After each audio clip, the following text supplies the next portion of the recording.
ঢাকা সফরের প্রথম দিন ব্যস্ত সময় পার করেন ভুটানের প্রধানমন্ত্রী শেরিং তোকবে। শনিবার বিকেল 4:30টার দিকে তেজগাঁওয়ে প্রধান উপদেষ্টার কার্যালয়ে পৌঁছান তিনি। এ সময় ডক্টর মোহাম্মদ ইউনূস স্বাগত জানান তাকে। পরে দ্বিপক্ষীয় বৈঠকে মিলিত হন দুই সরকার প্রধান। আলোচনা হয় দুদেশের সমস্যা সম্ভাবনা নিয়ে। পারস্পরিক সহায়তায় এগিয়ে যাবার কথা জানান দুজন। বৈঠক শেষে শেরিং তোকবে ও ডক্টর মোহাম্মদ ইউনূসের উপস্থিতিতে বাংলাদেশ ও ভুটান স্বাস্থ্য সহযোগিতা এবং ইন্টারনেট সংযোগ বিষয়ে দুটি সমঝোতা স্বাক্ষর হয়। এর আগে দুপুরে হোটেল ইন্টারকন্টিনেন্টালে পররাষ্ট্র উপদেষ্টার সঙ্গে বৈঠক করেন শেরিং তোকবে।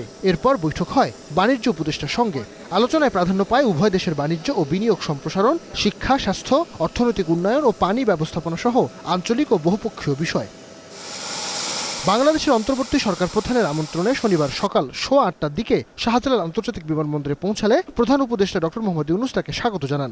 দেয়া হয় লাল গালিচা সংবর্ধনা ও গার্ড অব অনার। বিমানবন্দরের আনুষ্ঠানিকতা শেষে সাফারে জাতীয় স্মৃতিসৌধে মুক্তিযুদ্ধের বীর শহীদদের প্রতি শ্রদ্ধা জানান ভুটানের প্রধানমন্ত্রী। রোববার বঙ্গভবনে রাষ্ট্রপতি মোহাম্মদ শাহাবুদ্দিনের সঙ্গে একান্ত বৈঠকের কথা রয়েছে শেরিং তোবগের। সফর শেষে আগামী 24 নভেম্বর ঢাকা ছাড়বেন তিনি।